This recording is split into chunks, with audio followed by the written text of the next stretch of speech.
Hello and welcome back. Tonight, you're returning to The Sea and Little Fishes, the second and final part of this short Discworld story by Terry Pratchett. As always, the purpose here is simple, to help you rest.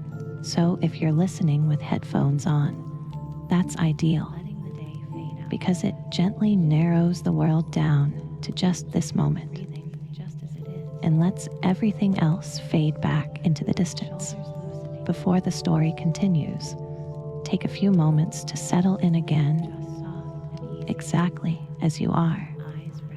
There's nothing you need to prepare, nothing you need to achieve. Just allow your body to find its most comfortable position and notice the small adjustments that happen all by themselves. The way you shift just a little to get comfortable, the way the mattress responds, the way stillness begins to feel easier than movement. You don't need to change your breathing at all. It already knows how to slow once you stop paying attention to it. You can simply let it happen, quietly, in its own time. As you settle, you might notice a sense of weight arriving. Not heavy, not forced, just a gentle sense of being exactly where you need to be. Now, notice the simple, quiet weight of your body, the support beneath you, the way the bed holds you up without asking anything in return. You can let your shoulders soften, your jaw unclench, your hands rest, your legs become heavier, more still. And if your mind is busy, that's fine. You don't have to push thoughts away. You can let them drift at the edges while the slower part of you begins to settle. And just like in the first part, there's no need to listen perfectly. You don't have to follow every line or remember every detail. If you fall asleep quickly, that's not a mistake.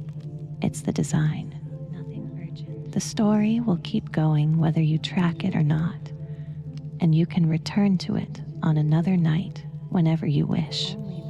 If what comes next feels unfamiliar, if names or situations don't quite line up in your mind, that's a gentle sign you may have drifted off during the first part, exactly as intended. If you ever want the fuller lead in, you can always return to part 1 and let it carry you back here. And if you don't feel the need to, that's perfectly fine too. The story will still make its way forward. Now, a gentle reminder of where we left things last time, just enough to help the story feel familiar. This tale follows witches of the Discworld, practical women who help and understand people. They know how pride works, how fear works, how reputation works, and how a few well-chosen words can do more than a flashy spell ever could. In the first part, the witch trials were drawing near.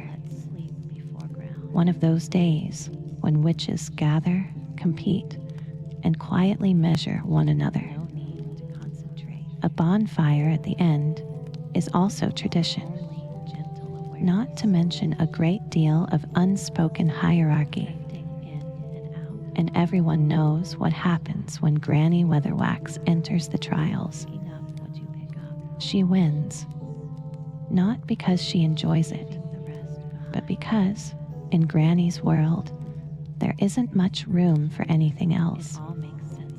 That certainty has begun to make other people uneasy.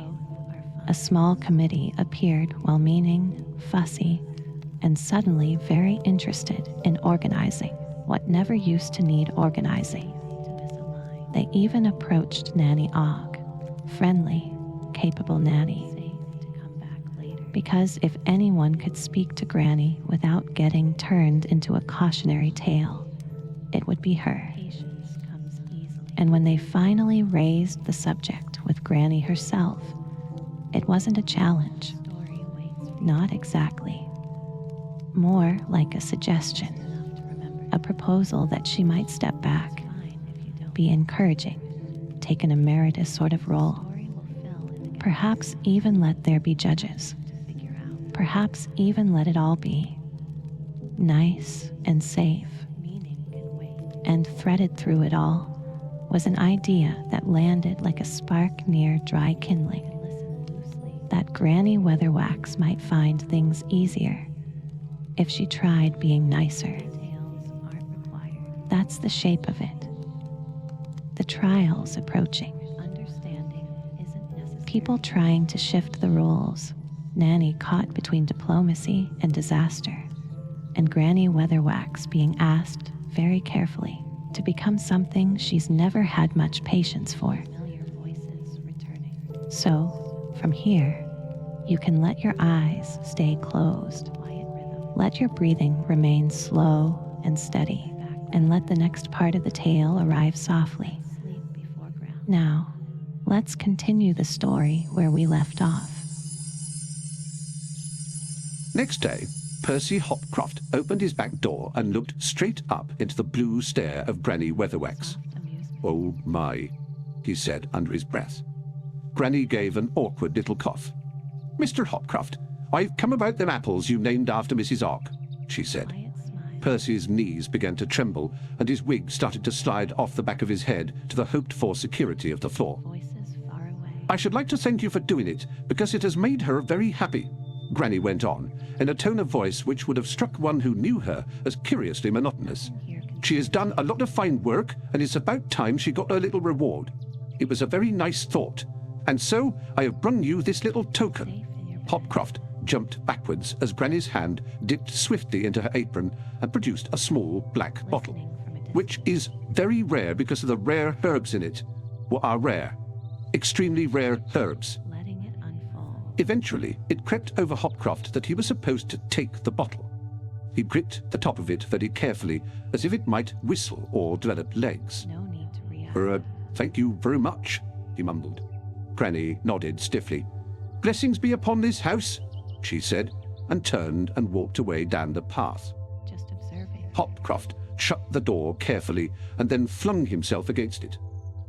"You start packing right now," he shouted to his wife, who'd been watching from the kitchen door. Warm in the chest. "What? Our old life's here. We can't just run away from it. Better to run than not, woman. What's she want from me? What's she want? She's never nice." Mrs. Hopcroft stood firm. She'd just got the cottage looking right, and they'd bought a new pump. Some things were hard to leave. "Let's just stop and think then," she said. "What's in that bottle?" Hopcroft held it at arm's length. "Do you want to find out?" "Stop shaking, man. She didn't actually threaten, did she?" "She said, 'Blessings be upon this house.' Sounds pretty damn threatening to me. That was Granny Weatherwax, that was." Eyes heavy. He put the bottle on the table. Thoughts slowly. They stared at it, standing in the cautious, leaning position of people who were ready to run if anything began to happen. A gentle fog. "Says hair restorer on the label," said Mrs. Hopcroft. "I ain't using it. She'll ask us about it later, that's her way. If you think for one moment we can try it out on the dog." "That's a good cow." Comfort deep. William Porchick awoke from his reverie on the milking stool and looked around the meadow, his hands still working the beast's teats. The world getting smaller. There was a black pointy hat rising over the hedge. He gave such a start that he started to milk into his left boot. Only sound and still. "Does plenty of milk, does she?" "Yes, Mistress Weatherwax," William quavered. "That's good. Long may she continue to do so, that's what I say. Good day to you." Let it pass. And the pointy hat continued up the lane. Porchick stared after it. Then he grabbed the bucket and, squelching at every other step, hurried into the barn and yelled for his son. Quietly receiving. "Rummage, you get down here right now." His son appeared from the hayloft, pitchfork still in his hand. Nothing to hold on to. "What's up, Dad?" "You take Daphne down to the market right now, understand?" "What? But she's our best milker, Dad." Was, son, was. Granny Weatherwax just put a curse on her. Sell her now before her horns chop off. Drifting between sentences. What did she say, Dad? She said, long may she continue to give milk. Calm underneath it all. Porchik hesitated. Doesn't sound awfully like a curse, Dad, said Brummage. I mean, not like your general curse. Sounds a bit hopeful, really, said his son. Safe and steady. Well, it was the way she said it. Rest remains. What sort of way, Dad? Well, like, cheerfully. Settling further. You all right, Dad? It was the way... Porchik paused.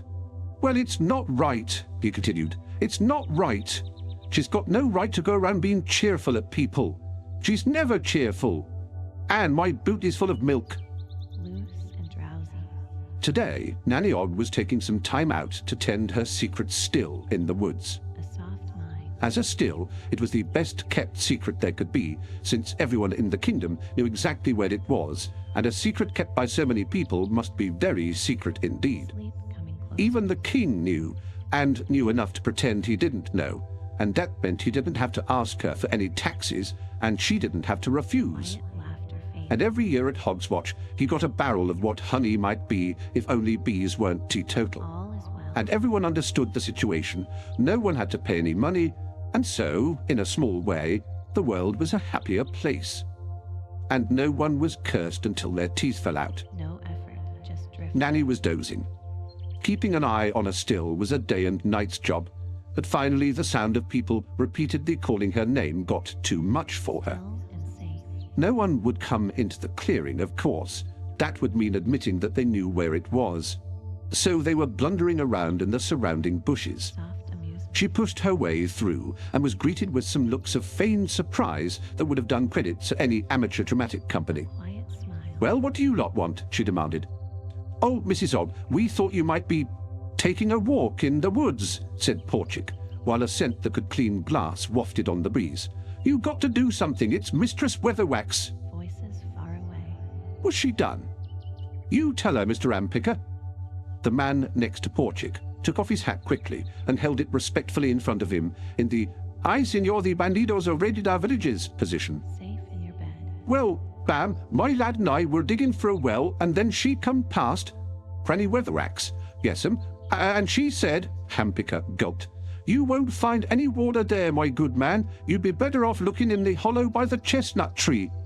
And we dug on down anyway, and we never found no water. Listening from a distance. Nanny lit her pipe. She didn't smoke around the still since that time when a careless spark had sent the barrel she was sitting on 100 yards into the air. She'd been lucky that a fir tree had broken her fall. Letting it unfold. So, then you dug in the hollow by the chestnut tree? She said mildly. Hampicker looked shocked. No, there's no telling what she wanted us to find there. No need to react. And she cursed my cow, said Porchik. Really? What did she say? She said, may she give a lot of milk. Just observe. Porchik stopped. Once again, now that he came to say it. Well, it was the way she said it, he added weakly. Warmth in the chest. And what kind of way was that? Nicely. Nicely. Smiling and everything. I don't dare drink the stuff now. Ease in the bed. Nanny was mystified. Can't quite see the problem. You tell that to Mr. Opcroft's dog, said Porchik. Opcroft daren't leave the poor thing on account of her.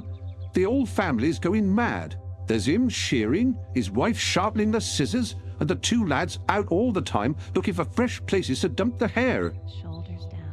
Patient questioning on Nanny's part elucidated the role the hair riftora had played in this. Breath steady. And he gave it half the bottle, Mrs. Ogg.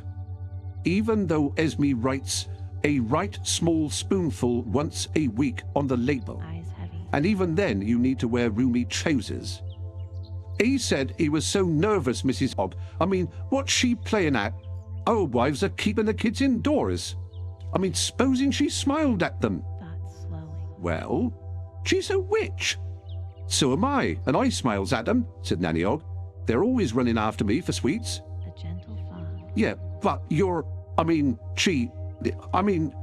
don't, well, and she's a good woman, said Nanny. Comfort deepening. Common sense prompted her to add, in her own way, The world getting I expect there is water down in the hollow, and poor chick's cow will give good milk, and if Hopcroft won't read the labels on bottles, that he deserves a head you can see your face in. And if you think Esme Weatherwax would curse kids, you've got the sense of an earthworm. She'd cuss 'em, yes, all day long, but not curse 'em. She don't aim that low. only sound and stillness. Yes, yes, poor chick almost moaned, but it don't feel right, that's what we're saying. Her going round being nice. A man don't know if he's got a leg to stand on. Oh, hop on, said Hampicker darkly. Let it pass through. All right, I'll see about it, said Nanny. People shouldn't go around not doing what you expect, said poor chick weakly. It gets people on edge. And we'll keep an eye on your stick, Hampicker said, and then staggered backwards, grasping his stomach and wheezing. Quietly receiving. Don't mind him, it's the stress, said poor chick, rubbing his elbow. Been picking herbs, Mrs. Ogg? That's right, said Nanny, hurrying away across the leaves. So shall I put the fire out for you then? Poor chick shouted. Nothing to hold on to. Granny was sitting outside her house when Nanny Ogg huddled up to part. She was sorting through a sack of old clothes. Elderly garments were scattered around her. And she was humming. Drifting between sentences. Nanny Ogg started to worry. The Granny Weatherwax she knew didn't approve of music. Calm underneath it all. And she smiled when she saw Nanny, or at least the corner of her mouth turned up. That was really worrying. Granny normally only smiled if something bad was happening to someone deserving. Safe and steady. Why, Geetha, how nice to see you. You all right, Esme? Never felt better, dear. The humming continued. Sorting out rags, are you? Said Nanny. Going to make that quilt? Rest remains. It was one of Granny Weatherwax's firm beliefs that one day she'd make a patchwork quilt. However, it is a task that requires patience, and hence, in 15 years, she'd got as far as 3 patches. Settling further. But she collected old clothes anyway, a lot of witches did. It was a witch thing. Old clothes had personality, like old houses. When it came to clothes with a bit of wear left in them, a witch had no pride at all. Loose and drowsy. It's in here somewhere, Granny mumbled. Aha, here we are. She flourished a garment. It was basically pink. A soft mind. Knew it was here, she went on. Hardly worn either. And about my size, too. You're going to wear it, said Nanny. Sleep coming. Granny's piercing, blue, cut-you-off-at-the-knees gaze was turned upon her. Nanny would have been relieved at a reply like, "No, I'm going to eat it, you daft old fool." Instead, her friend relaxed and said, a little concerned, "You don't think it'd suit me?" Quiet laughter. There was lace around her collar. Nanny swallowed. "You usually wear black," she said. "Well, a bit more than usually, more like always. All is well. And a very sad sight I look too," said Granny robustly. "It's about time I brightened myself up a bit, don't you think? And it's so very pink." No effort. Just Granny put it aside and, to Nanny's horror, took her by the hand and said earnestly, "And, you know, I reckon I've been far too dog in the manger about this child's business, Geeta." still and safe. "Bitch in the manger," said Nanny Ogg absent-mindedly. For the moment, Granny's eyes became 2 sapphires again. "What? Soft amusement. You'd be a bitch in the manger," Nanny mumbled, "not a dog." "Ah. Oh, yes. Thank you for pointing that out. Well, I thought it is time I stepped back a bit and went along and cheered on the younger folks. I mean, I have to say, I really haven't been very nice to people, have I? A quiet smile. I've tried being nice," Granny went on. "It didn't turn out like I expected, I'm sorry to say." "You've never been really good at nice," said Nanny. Voices far. Granny smiled. Hard though she stared, Nanny was unable to spot anything other than earnest concern. "Perhaps I'll get better with practice," she said. Safe in your bed. She patted Nanny's hand, and Nanny stared at her hand as though something horrible had happened to it. "It's just that everyone's more used to you being firm," she said. "I thought I might make some jam and cakes for the produce stall," said Granny. "Oh, good. Are there any sick people want visiting?" Nanny stared at the trees. It was getting worse and worse. She rummaged in her memory for anyone in the locality sick enough to warrant a ministering visit, but still well enough to survive the shock of a ministering visit by Granny Weatherwax. letting it unfold. When it came to practical psychology and the more robust type of folk physiotherapy, Granny was without equal. In fact, she could even do the latter at a distance. For many a pain-racked soul had left their bed and walked, nay, run, at the news that she was coming. No need to react. Everyone's pretty well at the moment, said Nanny diplomatically. Any old folk want cheering up? It was taken for granted by both women that old people did not include them. A witch aged 97 would not have included herself. Old people happen to other people. Just observing. All fairly cheerful right now, said Nanny. Maybe I could tell stories to the kiddies. Warm. and Nanny nodded. Granny had done that once before when the mood had briefly taken her. It had worked pretty well as far as the children were concerned. They'd listened with open-mouthed attention and apparent enjoyment to a traditional old folk legend. The problem had come when they'd gone home afterwards and asked the meaning of words like disemboweled. ease in the belly. I could sit in a rocking chair while I tell 'em, Granny added. That's how it's done, I recall, and I could make them some of my special treacle toffee apples. Wouldn't that be nice? Shoulders down. Nanny nodded again in a sort of horrified reverie. She realized that only she stood in the way of a wholesale rampage of niceness. Breath steady. Toffee, she said. Would that be the sort you did that shatters like glass, or the sort where our boy Pusey had to have his mouth levered open with a spoon? Eyes heavy. I reckon I know where I did wrong last time. You know you and sugar don't get along, Esme. Remember them all-day suckers you made? They did last all day, Geetha. Thoughts. Only 'cause our Pusey couldn't get it out of his little mouth until we pulled two of his teeth, Esme. You ought to stick to Pickles. You and Pickles goes well. A gentle fog. I've got to do something, Geetha. I can't be an old grump all the time. I know. I'll help at the trials. Bound to be a lot that needs doing, eh? Comfort deep. Nanny grinned inwardly. So that was it. Why, yes, she said. I'm sure Mrs. Earwig will be happy to tell you what to do. And more fool her if she does, she thought, because I can tell you're planning something. The world getting smaller. I shall talk to her, said Granny. I'm sure there's a million things I could do to help if I set my mind to it. And I'm sure you will, said Nanny heartily. I've a feeling you're going to make a big difference. Granny started to rummage in the back again. Only sound and stillness. You are going to be along as well, aren't you, Geetha? Me? Said Nanny. I wouldn't miss it for the world. Nanny got up especially early.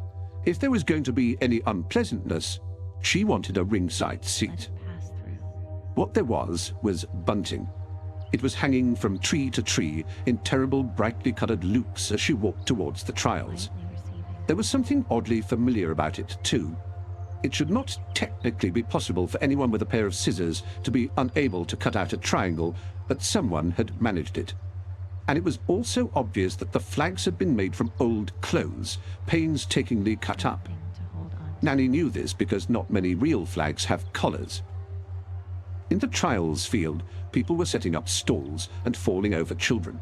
The committee was standing uncertainly under a tree, occasionally glancing up at a pink figure at the top of a very long ladder. Drifting between sentences. She was here before it was late, said Lettice as Nanny approached. She said she'd been up all night making the flags. Underneath it all. Tell her about the cakes, said Gamma Beavis darkly. She made cakes, said Nanny, but she can't cook. Safe and steady. The committee shuffled aside. A lot of the ladies contributed to the food for the trials. It was a tradition and an informal competition in its own right. Rest remains. At the center of the spread of covered plates was a large platter piled high with things of indefinite color and shape. Going further. It looked as though a herd of small cows had eaten a lot of raisins and then been ill. They were cakes, prehistoric cakes, cakes of great weight and presence that had no place among the iced dainties. Loose and drowsy. She's never had the knack of it, said Nanny weakly. Has anyone tried one? Ha ha ha, said Gamma solemnly. Tough, are they? You could beat a troll to death. Soft mind. But she was so sort of proud of them, said Lettice. And then there's the jam. Sleep coming closer. It was a large pot, It seemed to be filled with solidified purple lava. "Nice color," said Nanny. "Anyone tasted it?" "We couldn't get the spoon out," said Gamma. "Oh, I'm sure. We only got it in with a hammer." "What's she planning, Mrs. Ogg?" "She's got a weak and vengeful nature," said Lettice. "You're her friend," she added, the tone suggesting that this was as much an accusation as a statement. "I don't know what she's thinking, Mrs. Earwig. I thought she was staying away. She said she was going to take an interest and encourage the young uns." "She is planning something," said Lettice darkly. "Those cakes are a plot to undermine my authority." "No, that's how she always cooks," said Nanny. "She just hasn't got the knack." "Your authority, eh?" "She's nearly finished the flags," Gamma reported. "Now she's going to try to make herself useful again. Well, I suppose we could ask her to do the lucky dip." Nanny looked blank. "You mean where kids fish around in a big tub full of bran to see what they can pull out?" "Yes." "You're going to let Granny Weatherwax do that?" "Yes. Only she's got a funny sense of humour, if you know what I mean." "Good morning to you all." It was Granny Weatherwax's voice. Nanny Ogg had known it for most of her life, but it had that strange edge to it again. It sounded nice. "We were wondering if you could supervise the bran tub, Miss Weatherwax." Nanny flinched, but Granny merely said, "Happy to, Mrs. Earwig. I can't wait to see the expressions on their little faces as they pull out the goodies." Nor can I, Nanny thought. When the others had scurried off, she sidled up to her friend. "Why are you doing this?" she said. "I really don't know what you mean, Geeta. I seen you face down terrible creatures, Esme. I once seen you catch a unicorn, for goodness sake. What are you planning?" "I still don't know what you mean, Geeta. Are you angry because they won't let you enter, and now you're planning horrible revenge?" For a moment, they both looked at the field. It was beginning to fill up. People were bowling for pigs and fighting on the greasy pole. The Lanka volunteer band was trying to play a medley of popular tunes, and it was only a pity that each musician was playing a different one. Small children were fighting. It was going to be a scorcher of a day, probably the last one of the year. Their eyes were drawn to the roped-off square in the centre of the field. "Are you going to enter the trials, Geeta?" said Granny. "You never answered my question." "What question was that?" Nanny decided not to hammer on a locked door. "Yes, I am going to have a go as it happens," she said. "I certainly hope you win then. I'd cheer you on, only that wouldn't be fair to the others. I shall merge into the background and be as quiet as a little mouse." Nanny tried guile. Her face spread into a wide pink grin, and she nudged her friend. Right, she said. "Only you could tell me, right? I wouldn't like to miss it when it happens, so if you could just give me a little signal when you're going to do it, eh?" "What's it you're referring to, Geeta?" "Esme Weatherwax, sometimes I could really give you a bloody good slap." "Oh dear." Nanny Ogg didn't often swear, or at least use words beyond the boundaries of what the Lancastrians thought of as colourful language. She looked as if she habitually used bad words and had just thought of a good one, but mostly witches are quite careful about what they say. You can never be sure what the words are going to do when they're out of earshot. But now she swore under her breath and caused small, brief fires to start in the dry grass. This put her in just about the right frame of mind for the cursing. It was said that once upon a time this had been done on a living, breathing subject, at least at the start of the event. But that wasn't right for a family day out, and for several hundred years the curses had been directed at unlucky Charlie, who was, however you looked at it, nothing more than a scarecrow. And since curses are generally directed at the mind of the cursed, this presented a major problem, because even "may your straw go mouldy and your carrot fall off" didn't make much impression on a pumpkin.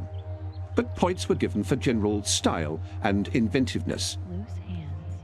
There wasn't much pressure for those in any case. Everyone knew what event counted, and it wasn't unlucky Charlie. One year, Granny Weatherwax had made the pumpkin explode. No one had ever worked out how she'd done it. Someone would walk away at the end of today, and everyone would know that person was the winner, whatever the point said. You could win the witch with the pointiest hat prize and a broomstick dressage, but that was just for the audience. What counted was the trick you'd been working on all summer. Nanny had drawn last place at number 19. A lot of witches had turned up this year. News of Granny Weatherwax's withdrawal had got around, and nothing moves faster than news in the occult community, since it doesn't just have to travel at ground level. Many pointy hats moved and nodded among the crowds.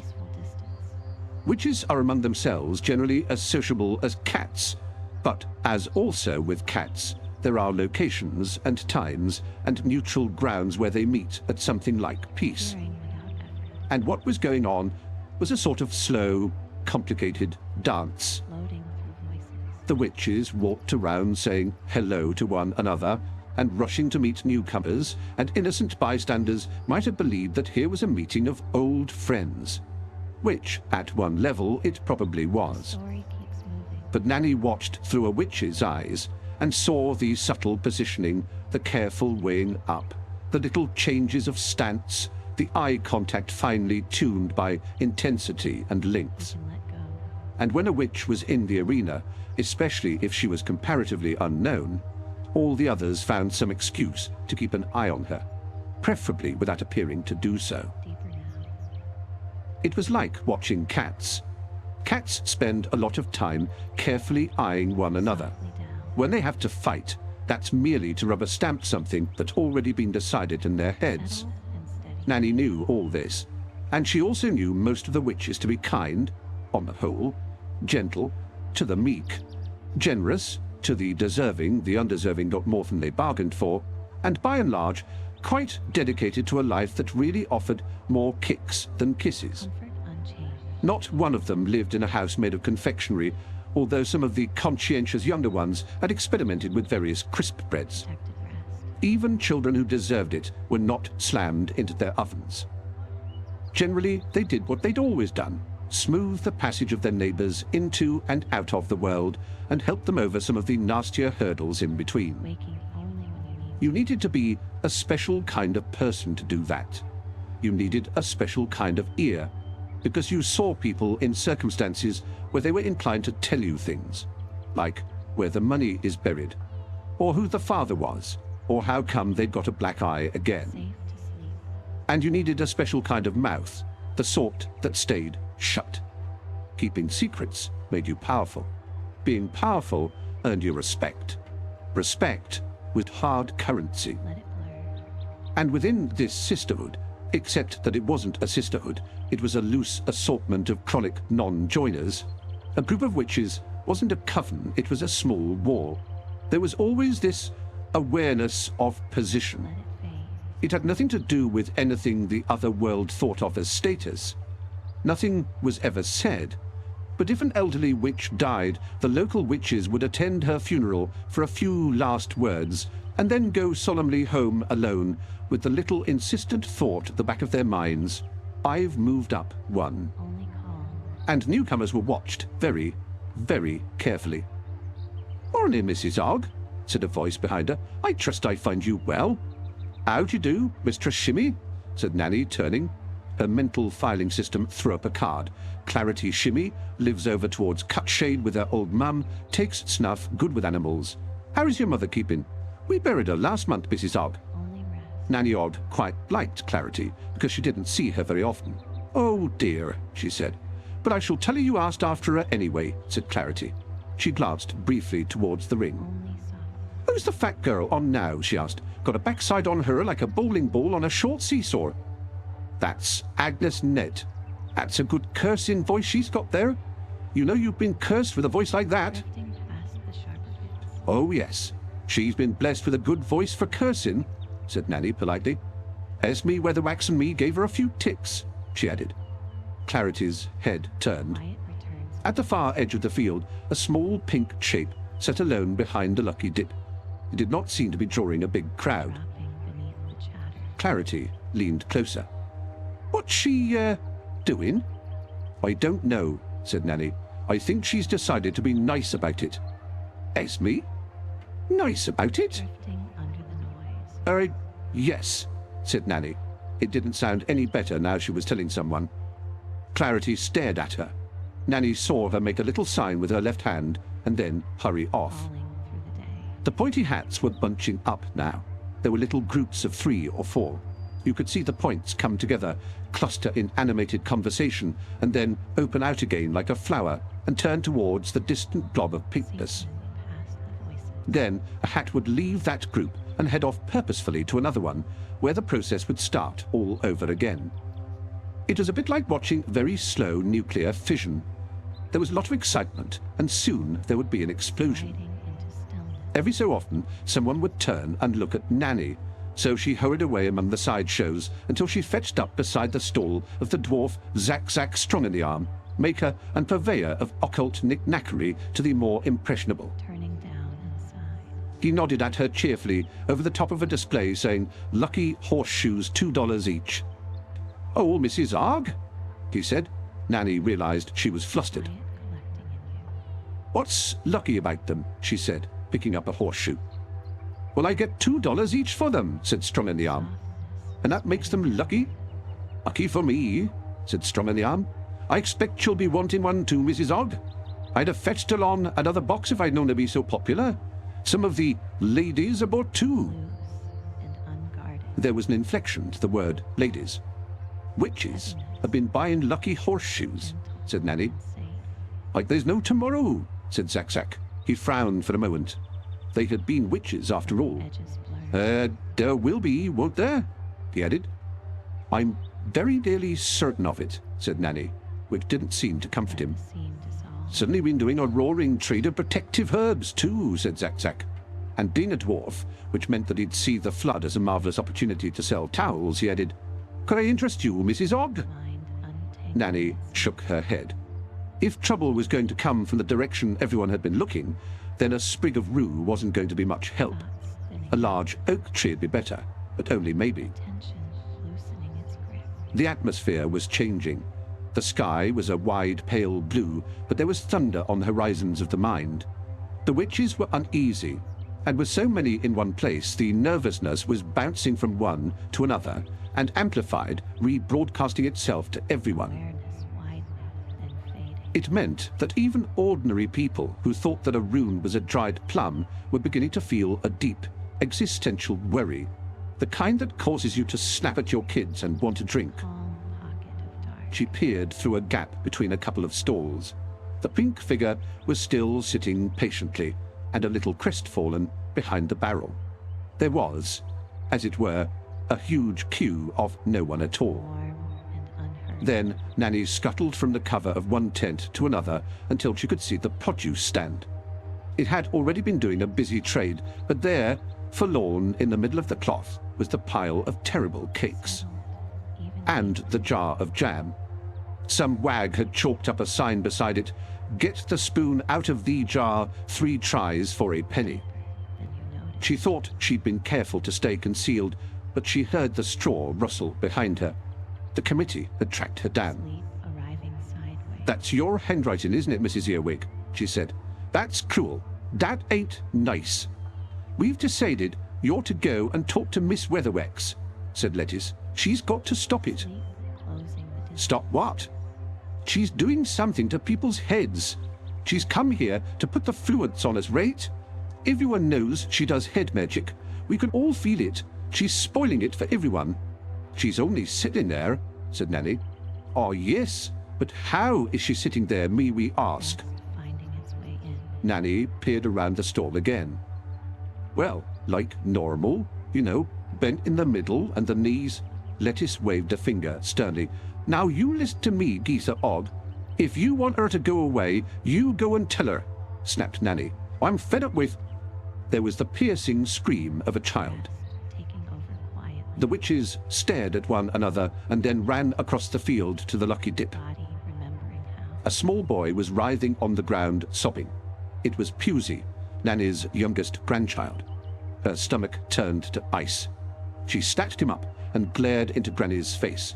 "What have you done to him, you—" Muscles she began. hooking. "Don't want a dolly, don't want a dolly, want a soldier, want a soldier." Forehead.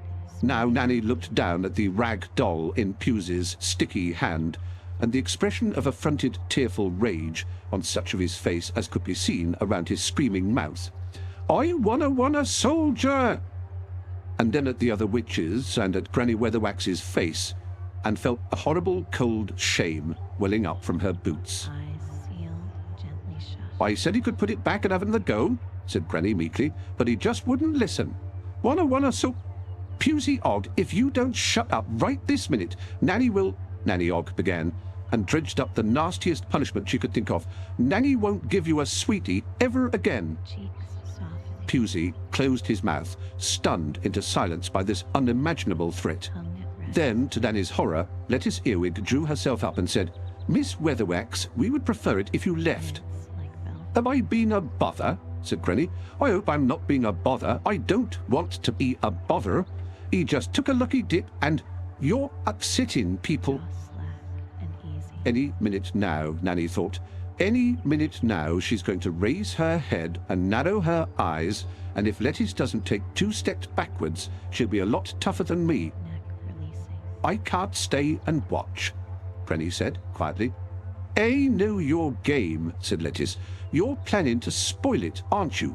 You can't stand the thought of being beaten, so you're intending something nasty." Shoulders lowering. 3 steps back, Nanny thought, else there won't be anything left but bones any minute now. "Oh, I wouldn't like anyone to think I was spoiling anything," said Granny. She sighed and stood up. "I'll be off home."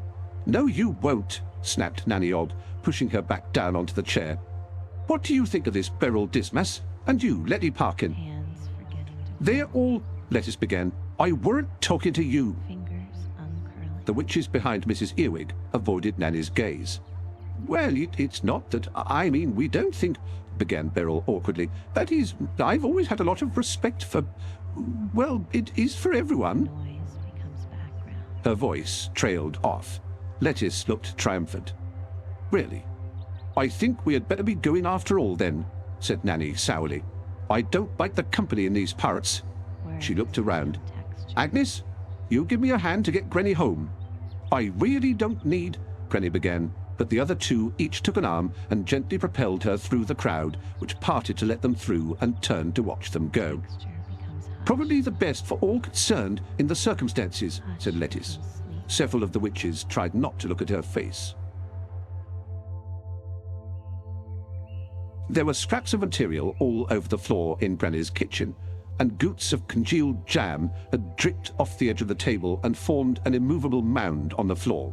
The jam saucepan had been left in the stone sink to soak, although it was clear that the iron would rust away before the jam ever softened. Drift between sentences. There was a row of empty pickle jars beside them. Granny sat down and folded her hands in her lap. Fade between moments. "Want a cup of tea, Esme?" said Nanny Og. "No, dear, thank you. You get on back to the child's. Don't you worry about me," said Granny. Floating "You in sure? noise. I'll just sit here quiet, don't you worry." "I'm not going back," Agnes hissed as they left. "I don't like the way Lettice smiles." Pause as "You word. once told me you didn't like the way Esme frowns," said Nanny. "Yes, but you can trust her frown. Sink into You pause. don't think she's losing it, do you?" "No one will be able to find it if she has," said Nanny. "No, you come on back with me. I'm sure she's planning The pause. something. I wish to hell I knew what it is," she thought. "I'm not sure I can take any more waiting." Time stretching softly. She could feel the mounting tension before they reached the field. Of course, there was always tension. That was part of the trials. But this kind had a sour, unpleasant taste. Losing shape. The sideshows were still going on, but ordinary folk were leaving, spooked by sensations they couldn't put their finger on, which nevertheless had them under their thumb. Night feels larger. As for the witches themselves, they had that look worn by actors about 2 minutes from the end of a horror movie, when they know the monster is about to make its final leap, and now it's only a matter of which door. The room feels farther. Lettice was surrounded by witches. Nanny could hear raised voices. She nudged another witch who was watching gloomily. "What's happening, Winnie?" Safe in the dark. "Oh, Rena Trump made a pig's ear out of her piece, and her friends say she ought to have another go because she was so nervous." "That's a shame." "And Virago Johnson ran off because her weather spell went wrong." Safe behind closed eyes. "Left under a bit of a cloud, did she?" "And I was all thumbs when I had a go. You could be with a chance, Geetha." "Oh, I've never been one for praises, Winnie, you know me. It's the fun of taking part that counts. The other witch gave her a skewed look.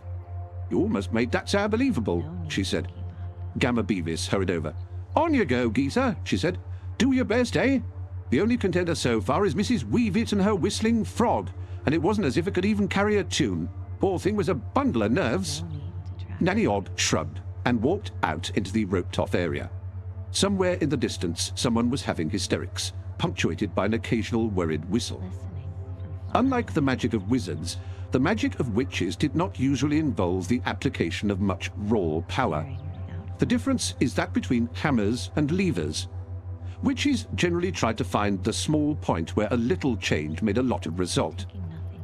To make an avalanche, you could either shake the mountain, or maybe you can just find exactly the right place to drop a snowflake. This year, Nanny had been idly working on the Man of Straw. It was an ideal trick for her. It got a laugh, it was a bit suggestive, it was a lot easier than it looked, but showed she was joining in, and it was unlikely to win. Damn. She'd been relying on that frog to beat her. She'd heard it whistling quite beautifully on the summer evenings. She concentrated. Pieces of straw rustled through the stubble. All she had to do was use the little bits of wind that drifted across the field, allow them to move here and there, spiral up, and she tried to stop her hands from shaking. She'd done this 100 times. She could tie the damn stuff in knots by now. She kept seeing the face of Esme Weatherwax, and the way she'd just sat there, looking puzzled and hurt, while for a few seconds Nanny had been ready to kill. For a moment, she managed to get the legs right and a suggestion of arms and head. There was a smattering of applause from the watchers. Then an errant eddy caught the thing before she could concentrate on its first step, and it spun down, just a lot of useless straw. She made some frantic gestures to get it to rise again. It flopped about, tangled itself, and lay still. There was a bit more applause, nervous and sporadic.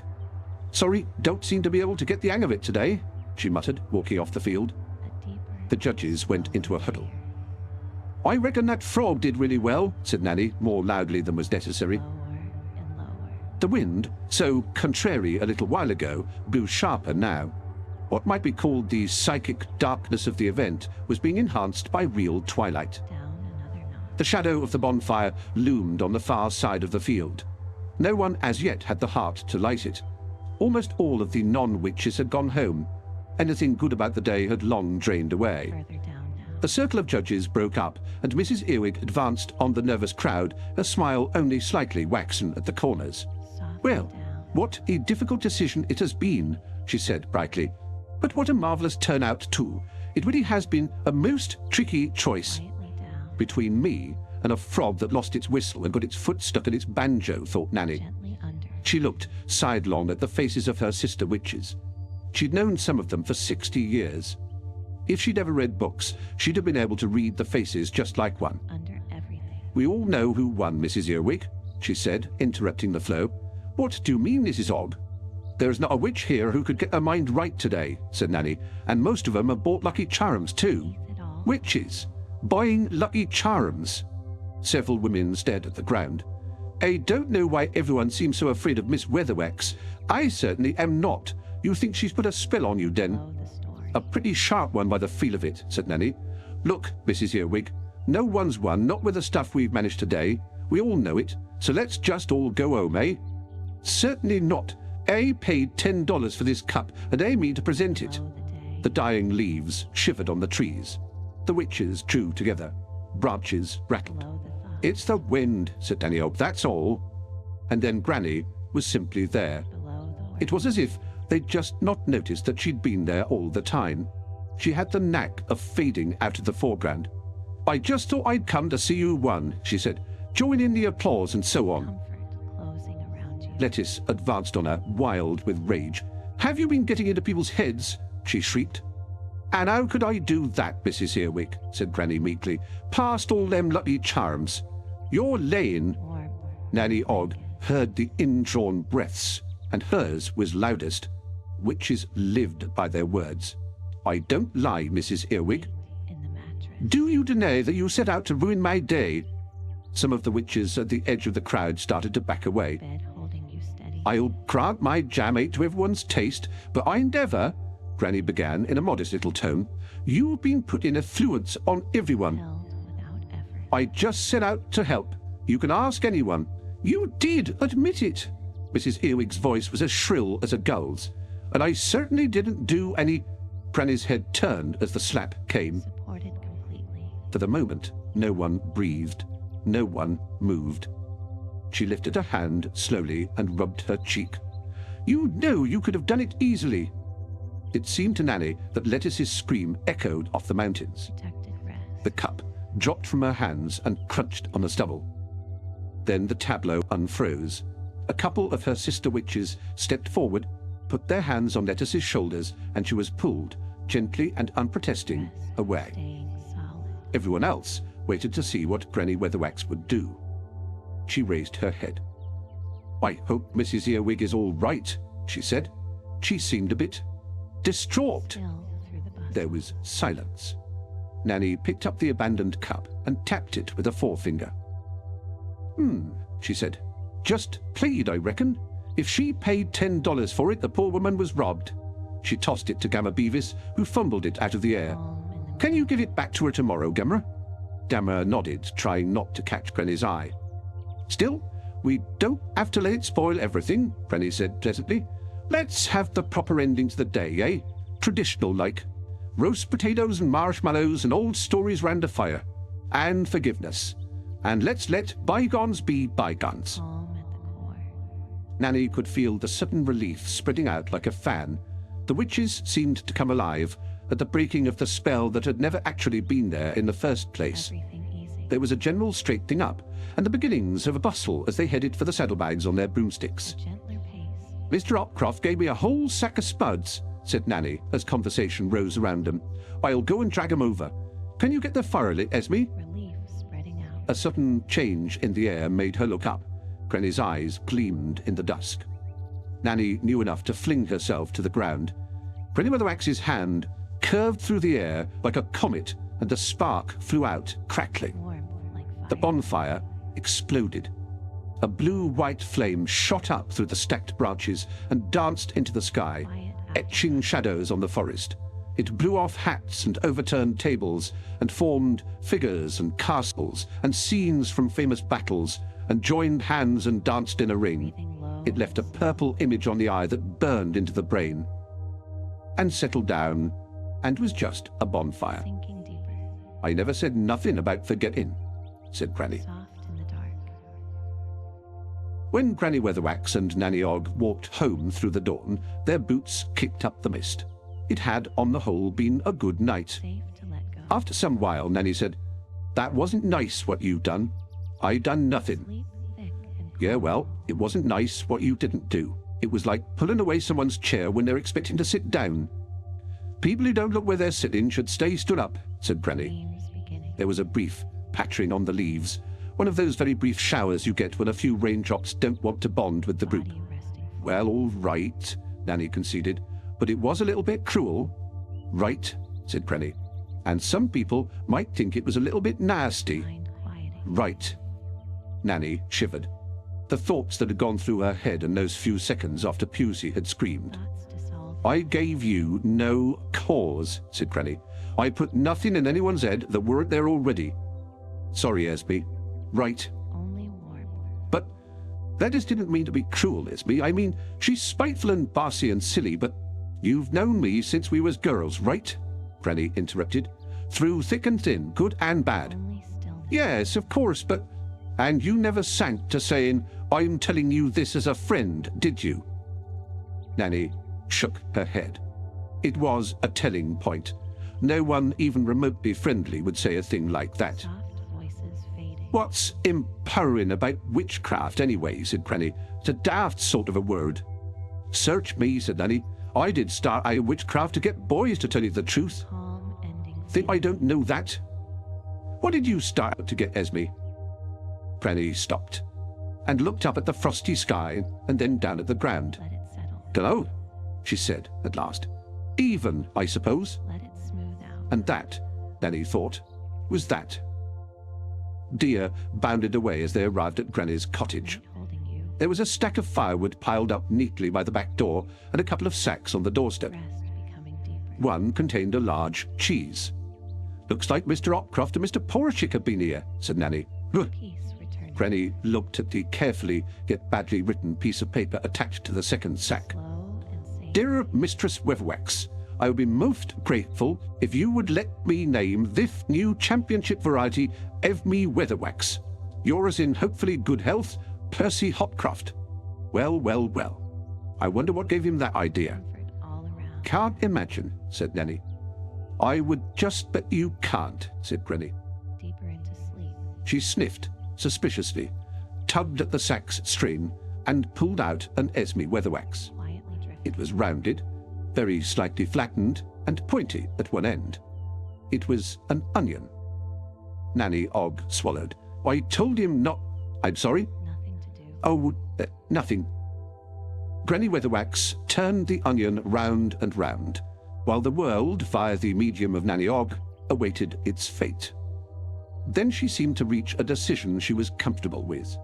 "A very useful vegetable, the onion," she said at last. "Firm, sharp. Good for the system," said Nanny. "Keeps well, adds flavour. Hot and spicy," said Nanny, losing track of the metaphor in the flood of relief. "Nice with cheese.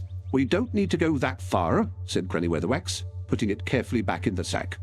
She sounded almost amicable. "You coming in for a cup of tea, geezer?" "I'd better be getting along." "Fair enough." Granny started to close the door, and then stopped and opened it again. Nanny could see one blue eye watching her through the crack. "I was right, though, wasn't I?" said Granny. It wasn't a question. Nanny nodded. "Right," she said. "That's nice." Sleeping deeply. And so the story ends, with Granny and her onion and Nanny walking home through the night. Resting safely. A useful vegetable, the onion. Firm, sharp, keeps well. Slow and steady. The night has carried you this far, and now it carries you deeper still. Whether you heard these final words or drifted away long before, you're exactly where you need to be. Resting, restoring, peaceful in the darkness. Your sleep continues through the night, unbroken and deep. Nothing disturbs you. Nothing wakes you early. Your body knows exactly how long to rest and when morning should come. Until then, there's only this: the soft weight of blankets, the quiet rhythm of breathing, the safety of sleep. Dreams may come soft and pleasant, or sleep may be still and dark and peaceful. Either way, you're held gently by the night. The story is complete.